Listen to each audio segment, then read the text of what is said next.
ரத்தத்தில் பிளட்டுக்குள்ள urea creatinine ஜாஸ்தியாகி ஹீமோகுளோபின் கால்சியம் கம்மியாகும்னா இது வந்து கன்ஃபார்ம் கிட்னி ஃபெயிலியர். இது எந்த stage it depends on patient blood tip.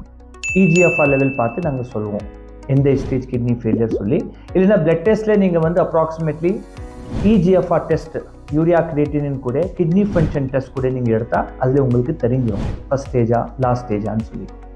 ஆனால் மோஸ்ட்லி நம்ம பேஷண்ட்ஸ் வந்து கிரியேட்டினின் 5க்கு மேலே போயிடுச்சு, யூரியா 100க்கு மேலே இருக்குனாக்கா எல்லாமே மோஸ்ட்லி டாக்டர்ஸ் வந்து டயாலிசிஸ்க்காகவோ டிரான்ஸ்பிளான்டேஷனுக்காகவோ சொல்லிடுவாங்க.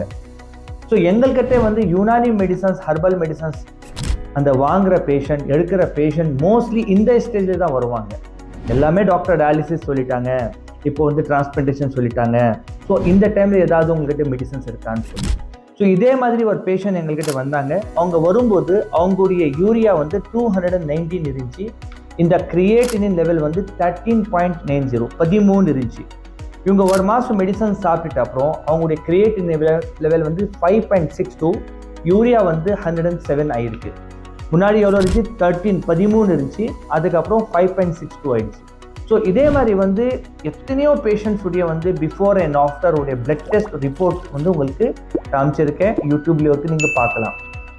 சம் பேஷண்ட்ஸ் வந்து என்ன பண்ணுவாங்கனாக்கா டயாலிசிஸ் பண்ணுறது ஸ்டார்ட் பண்ணிடுவாங்க. ஸோ இவங்க வந்து டாக்டர் டயாலிசிஸ் பண்ணி யூரின் கம்மியாகிட்டு இருக்கு, எனக்கு வந்து ஏதாவது சப்போர்ட்டிவ் மெடிசன்ஸ் இருக்குனாக்கா அந்த பேஷண்ட்ஸ்க்கும் நாங்கள் யுனானி மெடிசன்ஸ் கொடுத்து கொஞ்சம் கொஞ்சமாக டயாலிசிஸ் வந்து குறைஞ்சிருக்கு.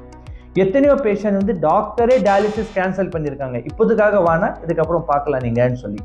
அந்த மாதிரி எத்தனையோ பேஷண்ட்டோடைய ரிப்போர்ட் உங்களுக்கு காமிச்சிருக்கேன். ஆனால் டவுட் என்ன வருதுனாக்கா யுனானி மெடிசன்ஸ் கூட இங்கிலீஷ் மெடிசன் சாப்பிடலாமா? ஏன்னா டயபெட்டிஸ்க்காக, சுகருக்காக, பிபிக்காக வந்து ஆல்ரெடி சுகர் மருந்து எடுத்துகிட்டு இருக்கோம், யுனானி மெடிசன்ஸ் எடுக்கணுமானாக்கா கண்டிப்பாக எடுக்கலாம். எந்த மாதிரி பிரச்சனை கிடையாது. யுனானி மெடிசன்ஸோ இங்கிலீஷ் மெடிசன்ஸோ கூட எடுக்கலாம். ஸோ நீங்கள் வந்து இனிஷியல் ஸ்டேஜில் உங்களுடைய யூரியா கிரியேட்டினின் ஜாஸ்தி இருக்குது, கிரியேட்டின் 5க்குள்ளே இருக்குது, யூரியா 100க்குள்ளேனாக்கா அப்போ நீங்கள் ட்ரீட்மெண்ட் ஸ்டார்ட் பண்ணுங்கள். எத்தனையோ பேஷண்ட் எங்கள்கிட்ட வந்து காண்டாக்ட் பண்ணுறாங்க, ரிப்போர்ட்ஸ் அனுப்புகிறாங்க. அந்த டைம் அவங்களுடைய கிரியேட்டினின் 3, 4 அந்த மாதிரி தான் இருக்கும். பின்னும் வந்து ஓகேன்னு சொல்லி வச்சுருவாங்க ஃபோனு. 6 மாதத்துக்கு அப்புறம் டாக்டர் என்னுடைய 15 ஆயிடுச்சு, இப்போ நீங்கள் ட்ரீட்மெண்ட் ஸ்டார்ட் பண்ணுங்கள். இனிஷியல்லே நீங்கள் பண்ணியிருக்கலாம் இல்லையா? ஸோ நீங்கள் வந்து எல்லாமே வந்து கிரியேட்டின் 10க்கு மேலே 15க்கு மேலேக்கு அப்புறம் வந்தால் எல்லாத்துக்கும் ஒரு லிமிட்டேஷன்ஸ் இருக்குது இல்லையா? ஸோ நாங்கள் வந்து இங்கே மேஜிக் பண்ணல. யுனானி மெடிசன்ஸ் வந்து ஆயுர்வேதா மாதிரி, சித்தா மாதிரி, ஹோமியோபதிக் மாதிரி யுனானி மெடிசன்ஸ் வந்து இந்தியன் சிஸ்டம் ஆஃப் மெடிசன்ஸ், ஆயுஷோடைய ஒரு பார்ட் ஆஃப் மெடிசன் தான். ஸோ யுனானி மெடிசன்ஸ் உடைய காலேஜஸ் நீங்கள் பார்த்தா ஒரு 250 காலேஜுக்கு மேலே வந்து இந்தியாவுக்குள்ளே இருக்குது.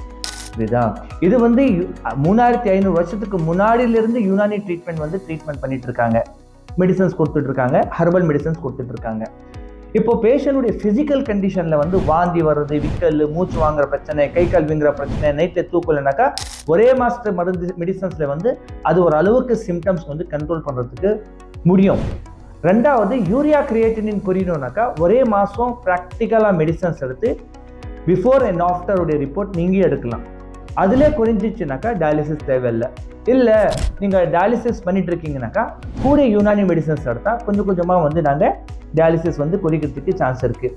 ரெண்டாவது என்ன அப்படின்னா, நான் வந்து வாணியம்பாடிக்குள்ளே வந்து எங்களுடைய ஹாஸ்பிட்டல் வாணியம்பாடியில் இருக்குது, ஓகேயா?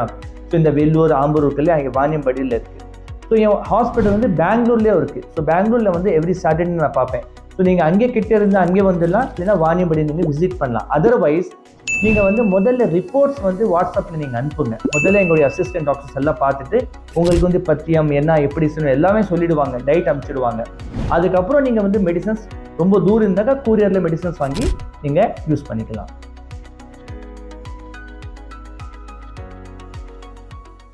இந்த வீடியோ உங்களுக்கு பிடிச்சிருந்தா லைக் பண்ணுங்க, ஷேர் பண்ணுங்க, கமெண்ட் பண்ணுங்க. மறக்காம ஹெல்த் கஃபே தமிழ் சேனலை சப்ஸ்கிரைப் பண்ணிட்டு பெல் பட்டனை கிளிக் பண்ணிடுங்க.